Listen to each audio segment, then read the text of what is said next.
Shalom Bapak Ibu, apa kabarnya semuanya dimanapun saudara berada. Sekarang saya percaya penyertaan Tuhan selalu ajaib dan selalu beserta kita dan juga keluarga kita dimanapun kita berada. Kita akan belajar lagi firman Tuhan pada hari ini. Tapi mari kita memuji dan menyembah Tuhan. Mari kita nyanyikan sesuatu yang baik buat Tuhan. Mari kita fokus sebentar buat Tuhan kita. Murada pasti kita. Terima kasih Tuhan, kasih setiamu Bapa, buat pertolonganmu, buat kebaikanmu Tuhan, buat kebesaranmu Bapa. Kami bersyukur, say thank you Lord. Yang terutama di dalam hidup ini, meninggikan nama Yesus. Yang terutama di dalam hidup ini, memuliakan namanya. Yang terutama di dalam hidup ini, meninggikan nama Yesus. Yang terutama di dalam hidup ini, memuliakan namanya. Haleluya, haleluya, saya mencinta Yesus. Haleluya, haleluya, saya mencinta Yesus.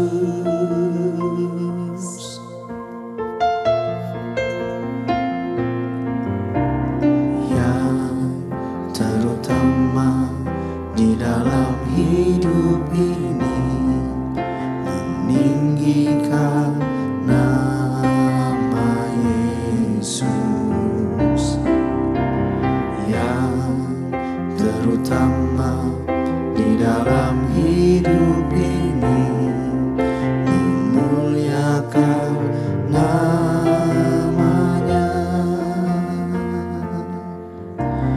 Yang terutama di dalam hidup ini, meninggikan nama Yesus.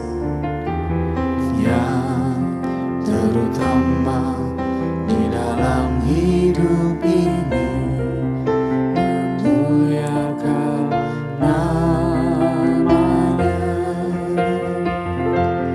Haleluya, haleluya, saya mencinta Yesus. Haleluya, haleluya, saya mencinta Yesus. Haleluya, haleluya, saya mencinta Yesus. Haleluya, haleluya, saya mencinta Yesus. Haleluya, haleluya, saya mencinta Yesus. Haleluya, haleluya, Sayanglah cinta Yesus. Haleluya, haleluya. Sayanglah cinta Yesus. Haleluya, haleluya. Sayanglah cinta Yesus. Haleluya, haleluya. Sayanglah cinta Yesus. Haleluya, haleluya. Sayanglah cinta Yesus. Sayanglah cinta Yesus. Sayanglah cinta Yesus.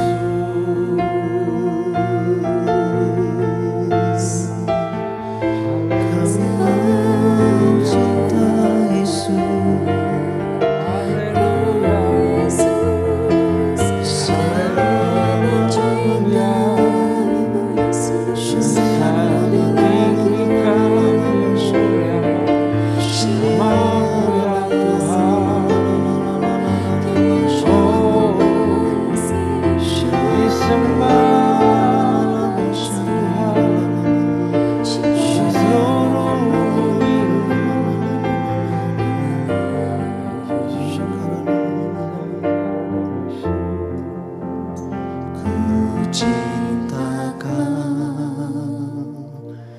Yesus. Yesus, ku puji Kau.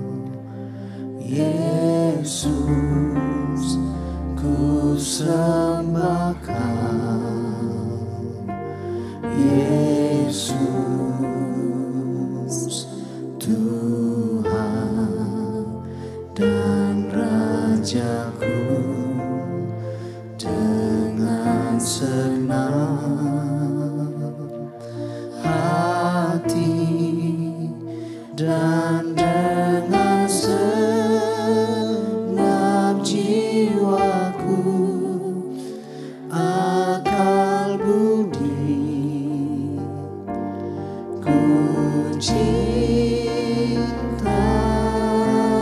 Kau.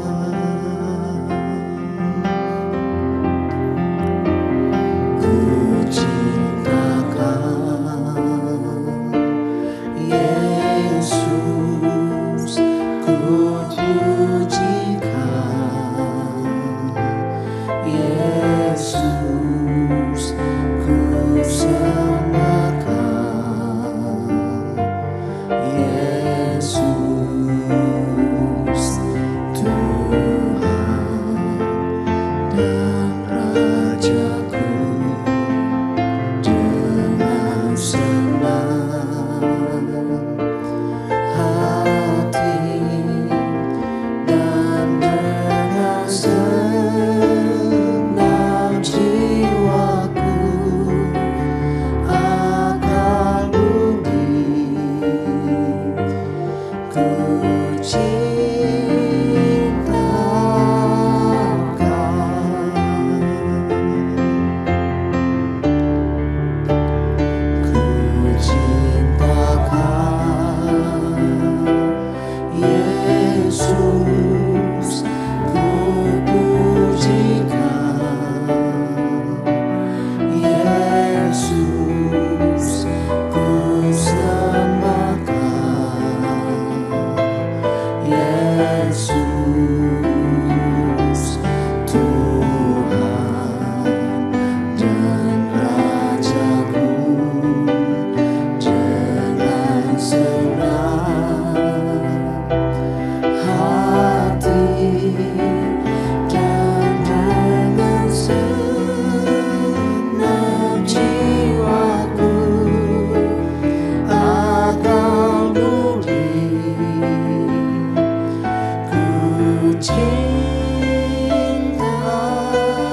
ku puji Kau, Yesus, ku sembah Kau, Yesus, Tuhan dan Rajaku. Dengan senang hati dan dengan segenap jiwaku, akal budi, ku cinta Kau,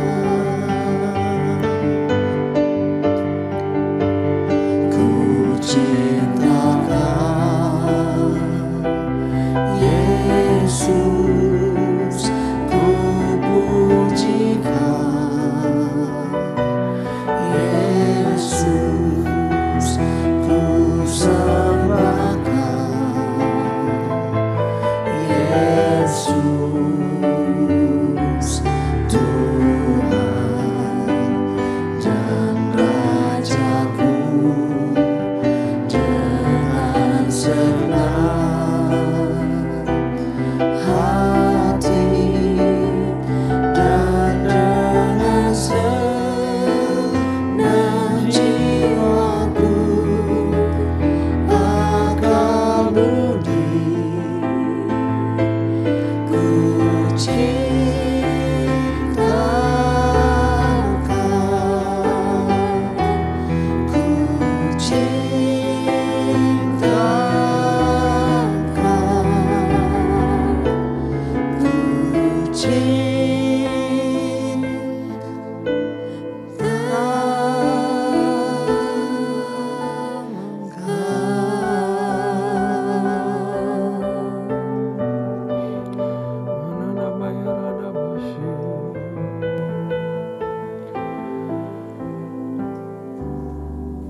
Bapak, terima kasih Tuhan buat Kau yang lebih dahulu telah mencintai kami dan telah membuktikan cinta-Mu ya Tuhan. Ajari kami untuk selalu melekat pada hati-Mu. Roh Kudus, ubah hati kami supaya kami makin juga mencintai Tuhan, cintai Engkau ya Yesus. Thank you Bapak. Sebentar kami mau belajar firman. Urapi lidah bibir hamba-Mu supaya ada kata-kata baru yang boleh keluar. Lindungi hamba-Mu di balik salib-Mu. Berikan pengertian and guard the mind dari semua yang mendengarkan Tuhan, supaya kami beroleh hikmat dan kami beroleh berkat daripada firman-Mu. Hanya di dalam nama Tuhan Yesus kami berdoa dan kami siap untuk belajar. Haleluya. Amin. Nah, mari saudara kita siapkan kitab suci kita. Mari kita buka 2 Samuel pasal yang ke-13 ya. 2 Samuel pasal yang ke-13. Ini adalah satu cerita yang sangat menarik sekali saudara. Jadi saya mau suggest untuk kita baca sampai habis. Nanti kita percaya bahwa ada sesuatu yang luar biasa yang Tuhan mau berikan kepada kita. 2 Samuel pasal yang ke-13. Amnon dan Tamar. Amnon ini paling besar ya, anak paling besar dari Daud. Sesudah itu terjadilah yang berikut. Absalom bin Daud mempunyai seorang adik yang cantik namanya Tamar. Amnon bin Daud juga jatuh cinta kepadanya ya.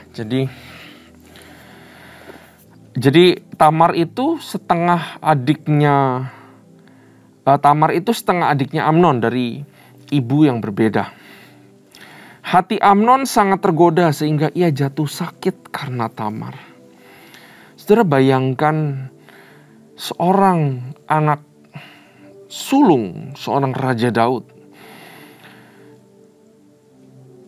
Karakternya, mentalnya, pribadinya, saudara sudah bisa lihat orangnya seperti apa. Sakit-sakitan karena kalau zaman sekarang bahasanya itu bucin, saudara. Ya, perkara cinta yang gak cuma cinta, tapi ada nafsu juga saudara, sampai jatuh sakit. Tidak berdaya saudaranya itu. Sehingga ia jatuh sakit karena Tamar saudaranya itu. Sebab anak perempuan itu masih perawan. Dan menurut anggapan Amnon, mustahil untuk melakukan sesuatu terhadap dia. Jadi Amnon kelihatan karakternya mungkin penggila perempuan. Dan hatinya memang gak kudus saudara. Sehingga tertulis di sini, dia itu stres karena dia gak bisa ngapa-ngapain si Tamar. Ya, memang sudah ada niat jahat di dalam hatinya Amnon. Kalau saya melihat seorang anak punya hati yang begini, gak beres saudara karakternya. Pertanyaan saya nomor satu selalu, di mana orang tuanya? Betul? Di mana papa mamanya? Mungkin mamanya saya singkirkan ya saudara. Di mana papanya? Kenapa anaknya bisa jadi seperti ini? Itu tanda tanya nomor satu ya. Bukan artinya papanya nggak ngapa-ngapain juga loh saudara ya. Tapi tanda tanya nomor satu selalu itu. Makanya sebagai kita orang yang sudah punya anak saudara. Saudara yang sudah menyandang gelar anugerah yang diberikan Tuhan yang namanya seorang bapak. Kalau anak kita ada sesuatu yang gak beres, kita harus tahu. Gak boleh gak tahu. Yang kedua, apabila anak kita ada error, ya, gunakan kesempatan itu untuk introspeksi diri. Karena lewat suatu masalah, lewat suatu kejadian, pasti Tuhan itu firman-Nya atau tegurannya seperti pedang bermata dua, kedua arah. Ya, Amnon mempunyai seorang sahabat bernama Yonadab. Jadi dia udah, kalau saya boleh dalam tanda kutip ya saudara ya, hatinya nggak bersih ya, ada kebejatan di dalam dirinya. Nah, dia punya sahabat nama Yonadab, anak Simea kakak Daud. Ya, jadi sahabatnya ya itu sepupunya dia ya. Yonadab itu seorang yang sangat cerdik. Nah, stop dulu sampai sini. Cerdik baik, tapi cerdiknya ke arah mana? Betul? Setiap orang mungkin dianugerahi kepintaran, kecerdikan. Tapi hatilah atau karakterlah, kehidupan yang benar di hadapan Tuhan lah yang menentukan kecerdikannya lari kemana. Sama seperti peluru, saudara, seperti pistol. Saudara diberikan kecerdikan, talenta yang hebat, tapi percuma kalau nembaknya sembarangan, arahnya nggak jelas, betul? Nah, ayat 4, katanya kepada Amnon, "Hai anak raja, mengapa engkau demikian merana setiap pagi?" Aduh, ternyata setiap pagi, saudara, si Amnon stres gara-gara Tamar. "Tidaklah lebih baik engkau memberitahukannya kepadaku," kata Amnon kepadanya. "Aku cinta sama Tamar, adik perempuan Absalom, saudaraku itu. Tapi ada menggebu-gebu di dalam hatiku, rasanya aku pengen nafsu sama dia." Ayat 5. Lalu berkatalah Yonadab kepadanya. Dari sini Yonadab udah harusnya seorang yang cerdik yang tahu bahwa dia jatuh cinta kepada saudaranya, adiknya sendiri. Itu adalah sesuatu yang tabu dan bisa menimbulkan masalah. Tapi sama Yonadab diterusin aja, ini orang cerdik tapi sama bejatnya ternyata. Berbaringlah, katanya begini, kamu berbaringlah di tempat tidur dan berbuat pura-pura sakit. Apabila ayahmu datang menengok engkau, maka haruslah engkau berkata kepadanya, izinkanlah adikku Tamar datang memberi aku makan. Jadi seorang yang cerdik ini mengencourage Amnon untuk berbohong, untuk bersiasat yang gak baik. Apabila ia menyediakan makanan di depanku sehingga aku dapat melihatnya, maka aku akan memakannya dari tangannya. Jadi Yonadab cuman kasih cara untuk Amnon melakukan apa yang diinginkan hatinya. Nah, keinginan hati ini sangat bahaya, saudara.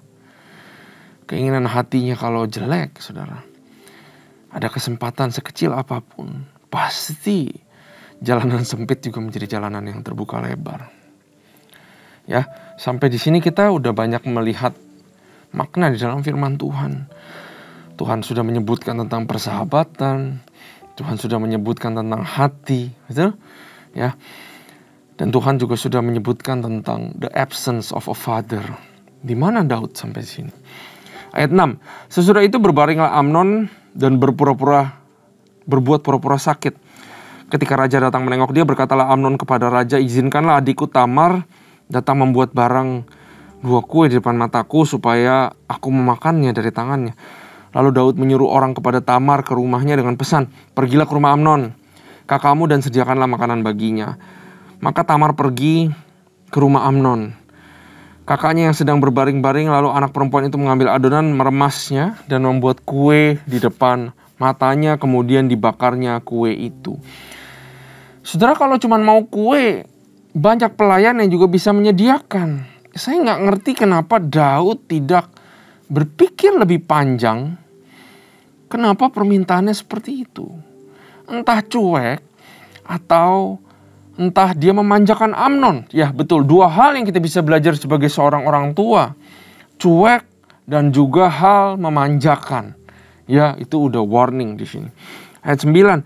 Sesudah itu gadis itu mengambil kuali dan mengeluarkan isinya di depan Amnon, tetapi ia tidak mau makan. Berkatalah Amnon, suruhlah setiap orang keluar meninggalkan aku. Lalu keluarlah setiap orang meninggalkan dia. Lalu berkatalah Amnon kepada Tamar, bawalah makanan itu ke dalam kamar supaya aku memakannya dari tanganmu. Lalu Tamar mengambil kue yang disediakan itu lalu membawanya kepada Amnon kakaknya ke dalam kamar. Ketika gadis itu menghidangkan kepadanya supaya ia makan, dipegangnyalah gadis itu dan berkata kepadanya, marilah tidur dengan aku adikku. Tetapi gadis itu berkata kepadanya, tidak kakakku, jangan perkosa aku sebab orang tidak berlaku seperti itu di Israel. Artinya itu lebih bejat dari binatang. Apalagi kamu seorang anak raja. Janganlah berbuat noda seperti itu. Dan aku, kemanakah ku bawa kecemaranku, dan engkau akan dianggap sebagai orang yang bebal di Israel. Oleh sebab itu berbicara dengan raja, sebab ia tidak akan menolak memberikan aku kepadamu.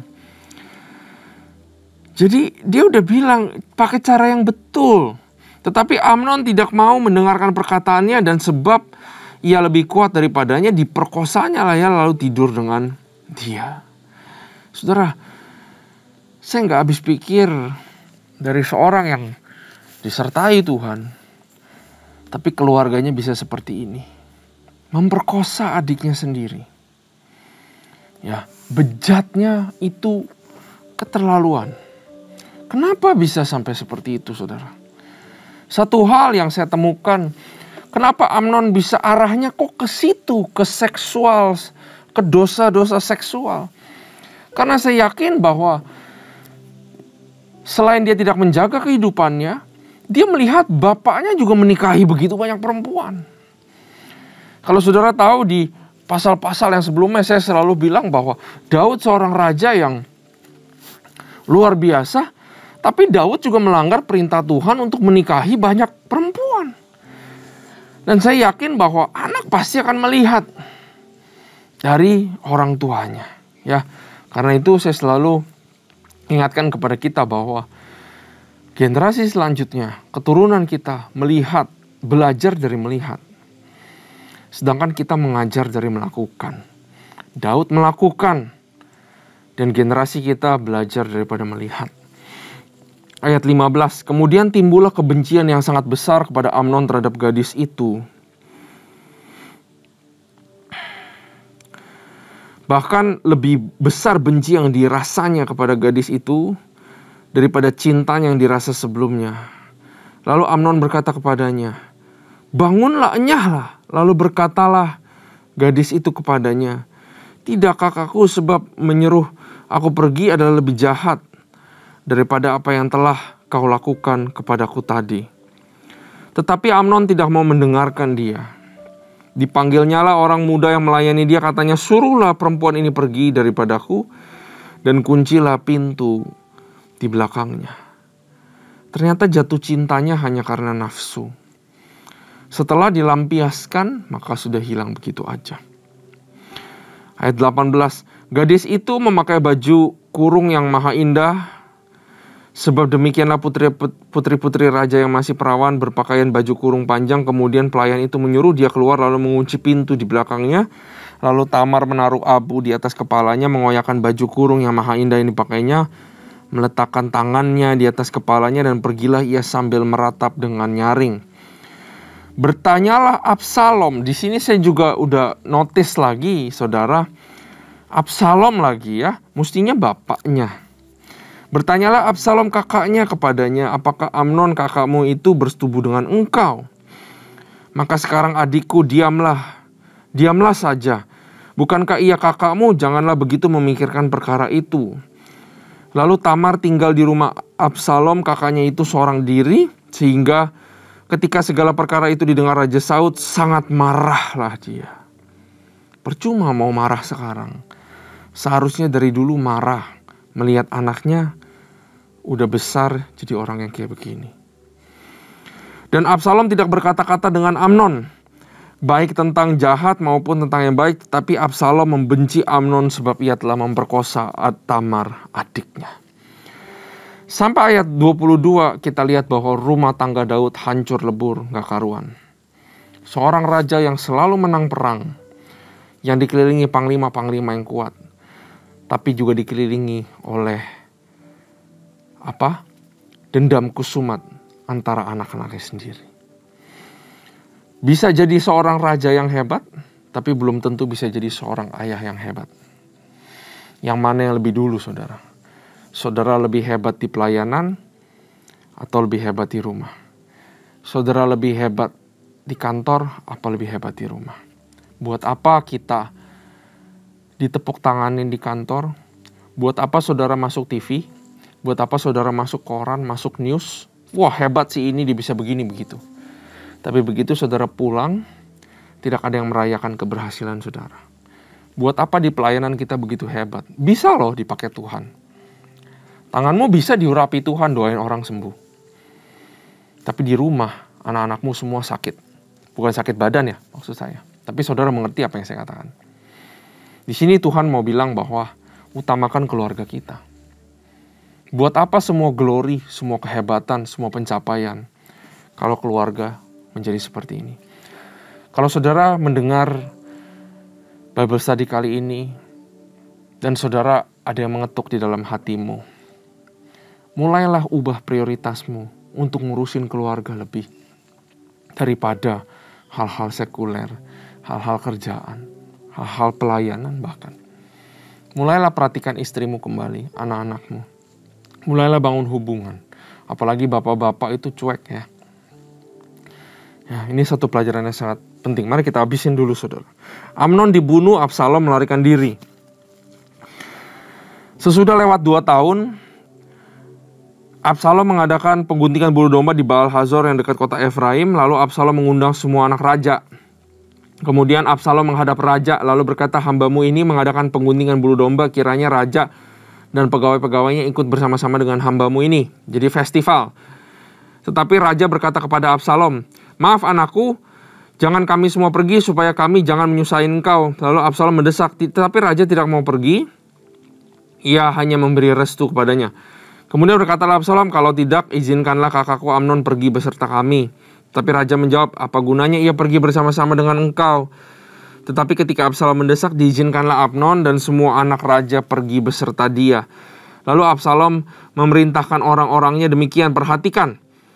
Apabila hati Amnon menjadi gembira karena anggur dan aku berkata kepadamu, paranglah Amnon, maka kamu harus membunuh dia. Jangan takut. Bukankah aku yang memerintahkan kepadamu, kuatkanlah hatimu dan tunjukkanlah dirimu sebagai orang yang gagah perkasa. Nah, 2 tahun masih nyimpen dendam ternyata, saudara. 29, orang-orang Absalom memperlakukan Amnon seperti yang diperintahkan Absalom. Lalu bangunlah semua anak raja itu. Mereka menaiki bagalnya masing-masing dan melarikan diri. Mereka masih di tengah jalan. Ketika kabar sampai kepada demikian, Absalom telah membunuh semua anak raja. Tidak ada seorang pun dari mereka yang lolos. Lalu bangunlah raja, dikoyakannya pakaiannya dan berbaring di lantai. Dan semua pegawainya yang hadir padanya mengoyakkan pakaian mereka. Maka berbicaralah Yonadab anak Simea kakak Daud, katanya, janganlah tuanku menyangka bahwa semua orang muda anak-anak raja itu telah dibunuh, hanya Amnon yang mati. Sebab hal itu telah terlihat pada air muka Absalom sejak Amnon memperkosa Tamar adiknya. Saudara, ternyata pemerkosaan ini nggak diurusin sama Daud. 2 tahun dibiarin aja sama Daud. Saya nggak ngerti apa yang terjadi dengan Daud. Seseorang yang selalu ingat tanya Tuhan. Seseorang yang di pasal-pasal sebelumnya kita bisa amazed, kita bisa luar biasa sama cerita Daud. Tapi anaknya memperkosa adiknya sendiri sama Daud nggak diapa-apain, saudara. Sehingga Absalom menjadi semakin pahit dan merencanakan pembunuhan.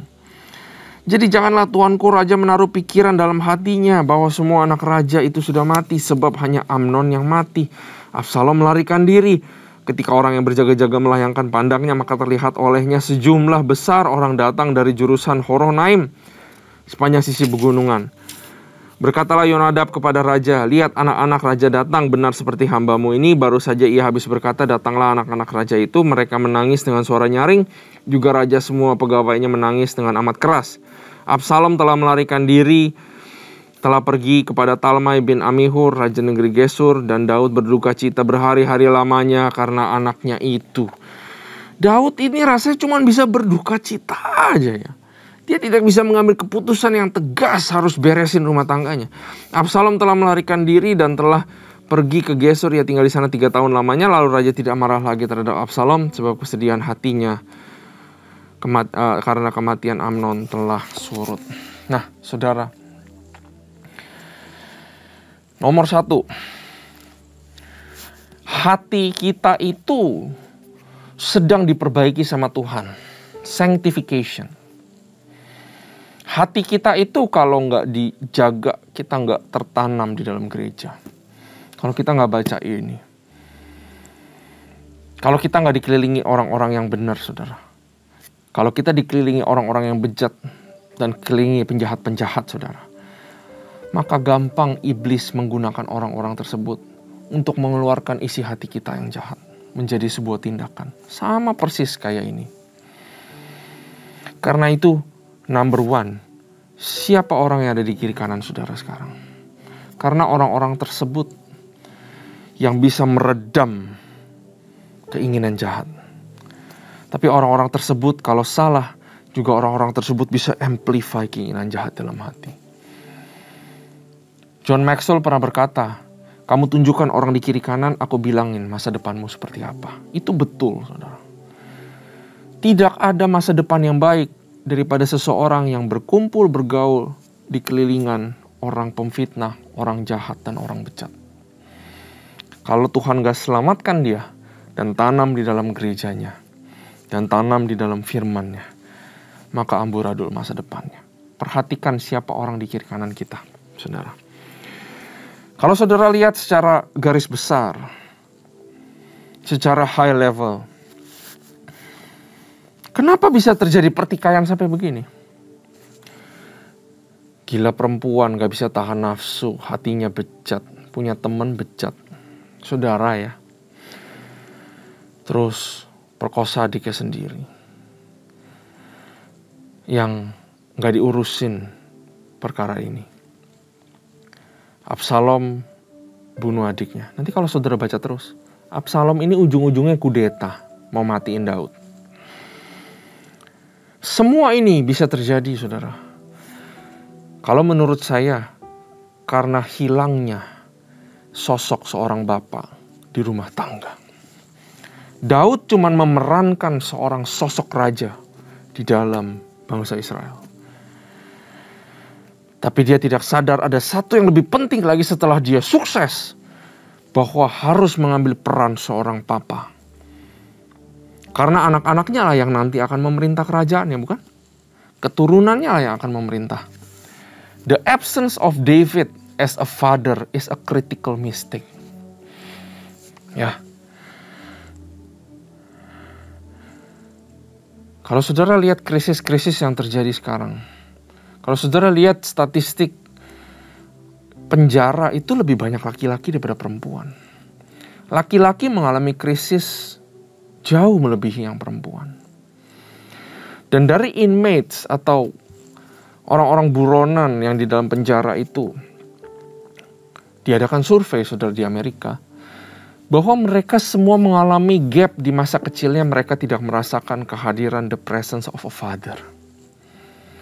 Dari situ saya mengerti karena kenapa Tuhan memposisikan dirinya sebagai father.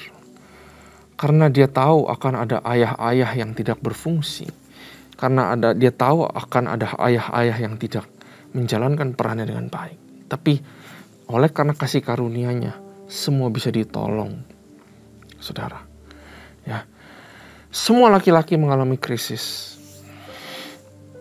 Waktu Tuhan menciptakan Adam pertama kali, Tuhan kasih 2 hal kepada Adam. Perhatikan, saya berbicara kepada para laki-laki. Tuhan berikan 2 hal kepada Adam.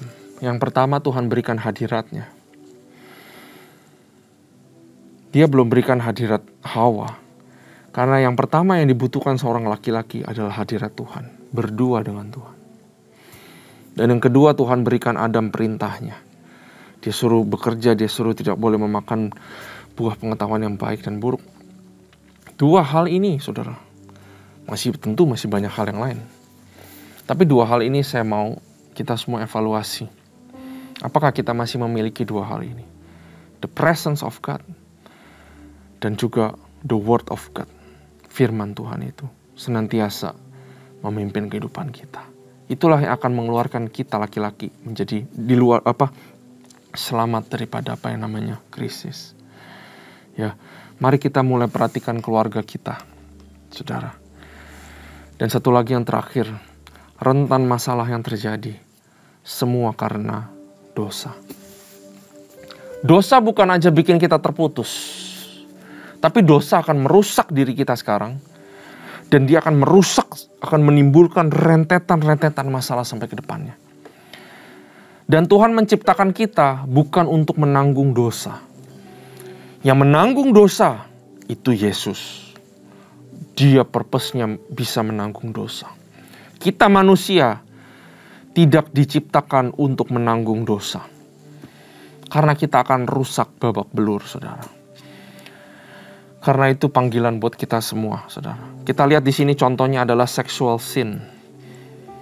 Tapi dosa nggak hanya untuk urusan seksual. Begitu banyak dosa, perbuatan dosa yang kita bisa lakukan. Tahukah saudara, perbuatan dosa yang tidak diakui dan tidak diberesi, itu adalah beban kehidupan saudara. Saudara akan makin lama makin berat. Saudara akan makin lama makin letih dan lesu. Sehingga datang ke Tuhan aja saudara nggak akan berani. Saudara akan malu. Saudara akan dikuasai rasa malu. Dan setelah rasa malu, saudara berdoa panggil Tuhan aja rasa gak layak. Itu yang iblis mau. Yang Tuhan mau adalah confess your sin. Maka aku adalah adil dan setia. Dan aku akan mengampuni engkau. Dan pengampunannya Tuhan bukan kedua kali doang. Tapi God is a God of every chances. Yang mau kita gunakan untuk bertobat di hadapannya. Kunci daripada pertobatan dosa nomor 1 adalah sadar. Kalau kita nggak sadar, kita nggak akan bertobat. Ya, jadi marilah kita bertobat daripada dosa-dosa yang membebani kita. Karena Tuhan itu murah hati, Tuhan sayang saudara, dan Tuhan siap untuk mengampuni saudara. Bapa, hamba-Mu berdoa buat kami semua. Apabila ada dosa yang tersimpan, Roh Kudus, biar Kau bekerja secara lembut, bahwa Engkau adalah Tuhan yang murah hati. Kau bukan Tuhan yang mau mencelakakan atau menghukum. Karena itu, saya encourage saudara untuk mengakui dosa di hadapan Tuhan. Bapa, ampuni kami buat segala perkara yang kami lakukan, buat segala perkara kejahatan, perkara yang memalukan, kejahatan dalam hati, dalam pikiran, dalam perbuatan Tuhan. Kami akui kesalahan kami. Dan ampunilah kami. Dan kuduskan dan sucikan kami. Sehingga kami berjalan berkenan di hadapan-Mu. Now we declare bahwa kita sudah diampuni Tuhan. Terima kasih buat pengampunan-Mu. Pengampunan-Mu luar biasa. Bimbing kami supaya kami terus berjalan di dalam kebenaran. Hanya di dalam nama Tuhan Yesus kami berdoa. Haleluya. Amin. Tuhan Yesus memberkati.